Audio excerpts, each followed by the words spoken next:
অণুজীবের জগৎ। First topic হচ্ছে অণুজীবের বৈচিত্র্য। তো এখানে প্রথমে কতগুলো ছবি দেওয়া রয়েছে এবং তারপরেই তোমাদেরকে এখানে লেখা রয়েছে, দেখো এখানে অণুজীব কাকে বলে সেটা একবার দেখে নেবে যে অণুজীব কাকে বলে। তো এরপরে কতগুলো ভাইরাস ব্যাকটেরিয়ার ছবি দেওয়া রয়েছে। আচ্ছা, পরে তোমরা কিভাবে অণুজীবদের দেখতে পাবে সেগুলোকেই মানে কিভাবে দেখতে পাবে তার জন্য রয়েছে ম্যাগনিফাইং গ্লাস এবং সেই সম্পর্কে কিছু কথা লেখা আছে, ঠিক আছে। এবং তোমরা কোথায় কোথায় দেখতে পাও, বর্ষাকালে কোথায় কোথায় দেখতে পাও খালি চোখেই, ঠিক আছে, কোনো রকম ম্যাগনিফাইং গ্লাসের দরকার পড়বে না, এমন কতগুলো জায়গার নাম কিন্তু লেখা আছে। যেরকম এখানে পাউরুটি, কেক, বিস্কুট, এরকম বর্ষাকালে ভিজে স্যাঁতসেঁতে বা জলীয় পরিবেশে এগুলো দেখতে পাবে, এটাই দেওয়া আছে। আর কোথায় কোথায় তুমি এই অণুজীবদের দেখতে পাবে সেগুলো পরপর পরপর এখানে দেওয়া রয়েছে টোটাল 5টা পয়েন্টে। কিন্তু ব্যাপারটা হচ্ছে যে এখান থেকে কিন্তু খুব একটা কোয়েশ্চেন আসবে না। তাহলে কোয়েশ্চেন আসবে কোথা থেকে? দেখো, যদি পুরো বইটাকে একদম গুলে খেতে হয় তাহলে কিন্তু এই অণুজীবের যে কথা, মানে প্রত্যেকটা লাইন কিন্তু একদম খুঁটে খুঁটে পড়তে হবে। এবং বড় কোয়েশ্চেনও আসতে পারে, এখান থেকে আসতে পারে বলতে আসবেই, এবং কোথা থেকে আসতে পারে সেগুলো আমি ভিডিওর মধ্যে বলে দেবো। এবং তুমি সেই কোয়েশ্চেনগুলোর পিডিএফ কোথায় পাবে সেটাও কিন্তু তুমি পেয়ে যাবে, সেটা আমি ভিডিওর মাঝখানে কিন্তু অবশ্যই বলে দেবো, তাহলে কিন্তু একদম স্কিপ করবে না। তো এখানে অণুজীবের কথাতে এখানে কতগুলো পয়েন্ট লেখা আছে, কতগুলো শূন্যস্থান পূরণ বা শর্ট কোয়েশ্চেন বা সত্য মিথ্যা কিন্তু এখান থেকে আসতে পারে, ঠিক আছে। যে যেরকম 1 গ্রাম মাটিতে কত কোটি অণুজীব থাকতে পারে?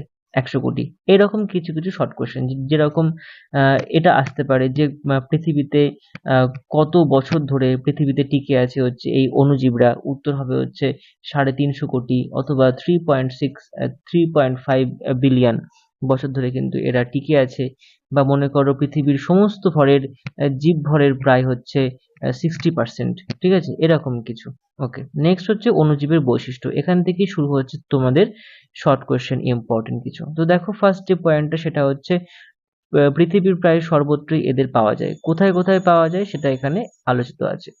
পয়েন্ট নাম্বার 2 তে দেখো লেখা রয়েছে যে যেখানে অণুজীবের বেঁচে থাকার জন্য অক্সিজেনের প্রয়োজন হয় এবং ইস্ট বা টিটেনাস রোগ সৃষ্টিকারী অণুজীবের কম অক্সিজেনের ঘনত্বেও কিন্তু বেঁচে থাকতে পারে। কারা কম অক্সিজেনের ঘনত্বে বেঁচে থাকে সেটাও কিন্তু এখানে লিখতে হবে।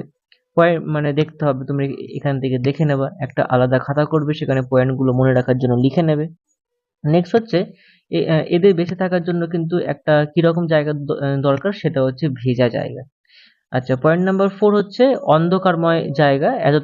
এরা কিন্তু খুব তাড়াতাড়ি বেড়ে যায়, কারণ সূর্যের আলোর সংস্পর্শে আসলে কিন্তু অণুজীবরা মারা যায়।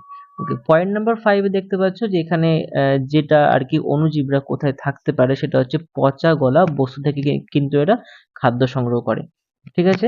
আর এখান থেকে জীবদেহের নানা অঙ্গ বা তরল বা কলাকোষ থেকে বেঁচে থাকার সংগ্রহ কিন্তু এরা করতে পারে। ওকে, এই পয়েন্ট নাম্বার 5 এর কিছু আবার দুটো পয়েন্ট রয়েছে এক্সট্রা, 1 আর 2। সেটা হচ্ছে ভাইরাস আর কোনো কোনো ব্যাকটেরিয়া বা মনেরা। মনেরা হচ্ছে একটা গোষ্ঠী, ছত্রাক ও কোনো কোনো আদ্য প্রাণী যেরকম হচ্ছে প্রোটিস্টা। আর অ্যালগি বা কয়েক ধরনের অণুজীব নিজেদের খাদ্য নিজেরাই তৈরি করতে পারে, এরকম হচ্ছে এই দুটো পয়েন্ট রয়েছে। পয়েন্ট নাম্বার 6 এ যেটা আছে সেটা হচ্ছে সাধারণত অণুজীবরা একটা নির্দিষ্ট রেঞ্জ আছে তাপমাত্রা, সেটা হচ্ছে 25 ডিগ্রি সেন্টিগ্রেড থেকে 38 ডিগ্রি সেন্টিগ্রেড। কখনো একদম এক্সাক্ট লিখবেন না 25 বা 26, এটা একটা রেঞ্জ আছে, সেটা হচ্ছে 25 ডিগ্রি থেকে 38 ডিগ্রি সেন্টিগ্রেডের মধ্যে এরা তাড়াতাড়ি বাড়ে ও বেঁচে থাকতে পারে। আর -10 ডিগ্রিতে এর নিচে বা 100 ডিগ্রির উপরে এরা বেঁচে থাকতে পারে। বিশেষ কিছু থার্মোফিলিক ব্যাকটেরিয়া, এই নামটা কিন্তু ভীষণ ইম্পর্টেন্ট। এই থার্মোফিলিক ব্যাকটেরিয়ার একটা বৈশিষ্ট্য আছে, সেটা হচ্ছে এরা 100 ডিগ্রি সেন্টিগ্রেড তাপমাত্রার কাছাকাছিতে কিন্তু এরা বংশ বৃদ্ধি করে, এটা কিন্তু খুব খুব ইম্পর্টেন্ট। নানান উষ্ণ প্রস্রবণের জলে, যেরকম আর কি গরম জল, উষ্ণ প্রস্রবণের জলে বা গভীর সমুদ্রের গরম জল বেরোবার যে বেরোনোর যে উৎস, সেই উৎস কাছাকাছি থার্মোফিলিক ব্যাকটেরিয়া পাওয়া যায়। তাহলে কোথায় থার্মোফিলিক ব্যাকটেরিয়া পাওয়া যায়? এই লাইন থেকে কিন্তু পেয়ে যাবে। থার্মোফিলিক ব্যাকটেরিয়ার যাবতীয় নাড়ি নক্ষত্র কিন্তু এই ব্র্যাকেটের মধ্যেই পেয়ে যাবে। নেক্সট তোমরা দেখতে পাচ্ছ পয়েন্ট নাম্বার 7, সেটা হচ্ছে অনেক ক্ষেত্রে অণুজীবদের অণুবীক্ষণের মাধ্যমে দেখার জন্য বিশেষ একটা রঙের সাহায্যে বা রাঙিয়ে নিতে হয়। এই রঙগুলি কি বলা হচ্ছে স্টেইন। খুবই ইম্পর্টেন্ট যে স্টেইনটা কাকে বলে। ঠিক আছে, নেক্সট হচ্ছে এই রাঙিয়ে নেওয়ার যে পদ্ধতি, এই পদ্ধতিটা কি বলা হচ্ছে স্টেইনিং। এটা কিন্তু দুটো কোয়েশ্চেন একসাথে আসতে পারে, একটা হচ্ছে স্টেইন আর একটা হচ্ছে স্টেইনিং।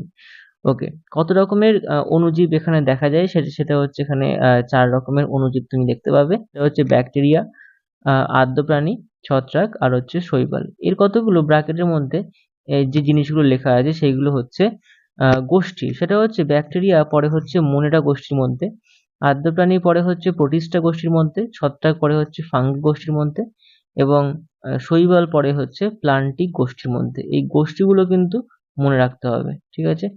গোষ্ঠীগুলো না মনে রাখলে কিন্তু হবে না। নেক্সট কিছু এখানে ছবি দেওয়া আছে, সেটা হচ্ছে ব্যাকটেরিয়ার ছবি হচ্ছে এইরকম, এই হচ্ছে ব্যাকটেরিয়ার ছবি। আদ্য প্রাণীর ছবি হচ্ছে এইরকম, ঠিক আছে? নেক্সট একটা দেওয়া আছে ছত্রাক বা ফাঙ্গাস, যেটাকে বলি আমরা ফাঙ্গি, সেটা ছবি হচ্ছে এরকম, তিনটে পরপর ছবি দেওয়া আছে। নেক্সট আছে হচ্ছে শৈবাল বা প্ল্যান্টের ছবি দেওয়া আছে এখানে, আর নেক্সট হচ্ছে ভাইরাস আর হচ্ছে ব্যাকটেরিয়ার ছবি এখানে দেওয়া রয়েছে। এবার এইখানে যে পরপর 5টা সম্পর্ক লেখা রয়েছে, যে ব্যাকটেরিয়া, আদ্য প্রাণী, ছত্রাক আর শৈবাল, এই 5টা সম্পর্কে এখানে কিছু আলোচনা করা হয়েছে। দেখো এখানে ব্যাকটেরিয়া, ফার্স্ট কথা হচ্ছে ব্যাকটেরিয়া। এই ব্যাকটেরিয়ার কিছু বৈশিষ্ট্য এখানে দেওয়া আছে এবং ব্যাকটেরিয়ার নামকরণ কে করেছেন সেটা কিন্তু এখানে দেওয়া আছে। খুব ইম্পর্টেন্ট 2 নম্বর কোয়েশ্চেন, বা মনে করো কোনো শূন্যস্থান পূরণ এবং শর্ট কোয়েশ্চেন। তোমাদের এই সামনে যে 50 মার্কের পরীক্ষাটা হবে তার জন্য কিন্তু এই 2 নম্বর এবং যে শর্ট কোয়েশ্চেন কিন্তু মানে খুবই ইম্পর্টেন্ট, শর্ট কোয়েশ্চেন সব থেকে বেশি আসবে এখান থেকে। আচ্ছা, জীবজগতের কোষীয় জীবদের মধ্যে আকারে সব থেকে ছোট, কোষীয় গঠনের দিক থেকে সরলতম। নেক্সট হচ্ছে এরা নানা আকারের হয়, কমা, রড, প্যাঁচানো স্ক্রু আর হচ্ছে গোলাকার। কোষ প্রাচীর থাকলেও উদ্ভিদ কোষের মতো নয় এবং প্রকৃত নিউক্লিয়াসে এদের থাকে না, পরিবর্তে প্যাঁচানো ডিএনএ থাকে। তাহলে ব্যাকটেরিয়াতে কি থাকে? ডিএনএ থাকে। আর একক পর্দা দিয়ে ঘেরা কোনো অঙ্গাণু, যেমন হচ্ছে মাইটোকন্ড্রিয়া। তাহলে একক পর্দা দিয়ে ঘেরা একটি অঙ্গাণুর নাম হচ্ছে মাইটোকন্ড্রিয়া, হতে পারে হচ্ছে লাইসোজোম, হতে পারে প্লাস্টিড। এরা কিন্তু থাকে না। পর্দা দিয়ে কোষীয় অঙ্গাণু এরা কিন্তু থাকবে না, তবে পর্দাবিহীন কোষীয় অঙ্গাণু, যেরকম হচ্ছে পর্দাবিহীন কোষীয় অঙ্গাণু হচ্ছে এখানে রাইবোসোম। মনে রাখতে হবে এখানে পর্দাবিহীন কোষীয় অঙ্গাণু হচ্ছে রাইবোসোম, আর পর্দাযুক্ত কোষীয় অঙ্গাণু হচ্ছে মাইটোকন্ড্রিয়া, লাইসোজোম আর হচ্ছে প্লাস্টিড। ঠিক আছে, এবার এই ব্যাকটেরিয়া নামকরণ কে করেছেন সেটা নিয়ে একটু কথা বলা যাক। সেটা হচ্ছে 1674 সালে আনান্দ ফন লিভেনিক। এটা ফন বলতে পারে, কোনো কোনো বইতে ফন আছে বা ভনও আছে, যেটা বইতে আছে সেটাই লিখলেই বেটার হয়। ফন লিভেনিক নামে হল্যান্ডের এক লেন্স ও অনুবীক্ষণ যন্ত্র প্রস্তুতকারক সর্বপ্রথম নিজের তৈরি অনুবীক্ষণ যন্ত্রের ব্যাকটেরিয়ার অস্তিত্ব প্রথম প্রমাণ করেন। কে? লিভেনিক। ফরাসি বিজ্ঞানী লুই পাস্তুর জলাতঙ্কের টিকা এবং জার্মান বিজ্ঞানী রবার্ট কখ নানা রোগ সৃষ্টিতে, যেরকম যক্ষা আর কলেরা, ব্যাকটেরিয়ার ভূমিকা আবিষ্কার করেন। এরেনবার্গ 1828 খ্রিস্টাব্দে ব্যাকটেরিয়া শব্দটি প্রথম ব্যবহার করে থাকেন। তাহলে ব্যবহার করে থাকে হচ্ছে এরেনবার্গ। আর ফর লিভেনিক কি প্রমাণ করেন? সেটা হচ্ছে ব্যাকটেরিয়ার অস্তিত্ব প্রমাণ করেন। দুটো কোয়েশ্চেন কিন্তু আলাদা হতে পারে, সেই জন্য আমি পুরো জিনিসটা একবার পড়ে নিলাম। বর্তমানে ব্যাকটেরিয়াকে মোনেরা গোষ্ঠীভুক্ত করা হয়েছে, যেটা আমি একটু আগেই বললাম। ওকে, নেক্সট আছে হচ্ছে আদ্য প্রাণী, এবং আদ্য প্রাণী সম্পর্কে এখানে 4টে পয়েন্ট রয়েছে। আদ্য প্রাণী হচ্ছে এখানে কয়েকটি কোষ নিয়ে গঠিত এবং এদের হচ্ছে প্রোটিস্টা বলা হয়, যেরকম প্রোটিস্টা পর্বের এরা অন্তর্গত এবং এক বা একাধিক নিউক্লিয়াস থাকে। নানা আকারের হয়ে থাকে, গোলাকার, ডিম্বাকার বা লম্বা থালার মতো, এবং এরা স্বাধীনভাবে কিন্তু একা থাকতে পারে, মিলেমিশে একসঙ্গে থাকে। আবার কেউ কেউ পোষক কোষের মধ্যে কিন্তু নানান রোগ সৃষ্টি করে, অর্থাৎ দেহের মধ্যে কিন্তু এরা মিশে যায় এবং সেই দেহের পুরো পুরো একদম 12টা বাজিয়ে দেয়। এখান থেকে তুমি এগুলো কিন্তু শর্ট কোশ্চেনের জন্য পড়বে, আর 2 নম্বরের জন্য বৈশিষ্ট্য কিন্তু পড়তেই পারো। এরা নানাভাবে চলাচল করে এবং কারো দেহে ক্ষণপথ এবং আবার কারো দেহে চাবুকের মতো ফ্ল্যাজেলা বা চুলের মতো সিলিয়া থাকে। তাহলে সিলিয়া কার মতো? হচ্ছে এখানে চুলের মতো হচ্ছে সিলিয়া, আর ফ্ল্যাজেলা হচ্ছে চাবুকের মতো। শর্ট কোশ্চেন যেখান থেকে খুশি দিতে পারে, আমাদের উদ্দেশ্য হবে যে প্রত্যেকটা পয়েন্ট একদম খুঁটিয়ে খুঁটিয়ে পড়ার জন্য, এবং আমি যার জন্য আজকে এই সাজেশন নিয়ে আলোচনা করছি। নেক্সট চলে আসছি ছত্রাক, এবং ছত্রাকের এই 5টা পয়েন্ট দেওয়া আছে এখানে। দেখতে পাচ্ছ এখানে মূল, কাণ্ড, পাতা আলাদা করা যায় না। এই ছোট ছোট জিনিসগুলো কিন্তু খুবই ইম্পর্টেন্ট। আচ্ছা, এদের দেহ এককোষী গোলাকার ইস্ট বা সরু সুতোর মতো অংশ নিয়ে তৈরি এবং সেই সুতোর মতো অংশের নাম হচ্ছে হাইফি। শর্ট কোশ্চেন আসতে পারে। আচ্ছা, নেক্সট আসতে পারে হচ্ছে মাইসিলিয়াম কাকে বলে। ওকে, নেক্সট আসতে পারে হচ্ছে যে এদের কোষে দেহ হচ্ছে কোষ প্রাচীর, নিউক্লিয়াস, নানা কোষীয় অঙ্গাণু থাকলেও একটা জিনিস থাকে না, সেটা হচ্ছে ক্লোরোপ্লাস্ট থাকে না। কোথায় থাকে না? সেটা হচ্ছে ছত্রাকে হচ্ছে ক্লোরোপ্লাস্ট থাকে না। নেক্সট হচ্ছে এরা কোষ প্রাচীর সবুজ উদ্ভিদের কোষের মতো নয় এবং এরা জলে আলোর উপস্থিতি বা অনুপস্থিতিতেও থাকতে পারে। এতে কোনো যায় আসে না যে আলো হলো কি আলো হলো না। ওকে, নেক্সট আমরা আসছি শৈবাল। ওকে, শৈবালে কি আছে? শৈবালে এখানে দেখো 5টা পয়েন্ট রয়েছে। তাহলে এখানে হচ্ছে শৈবাল হচ্ছে এদের দেহকে ছত্রাকের মতো মূল কাণ্ড পাতায় আলাদা করা যায় না।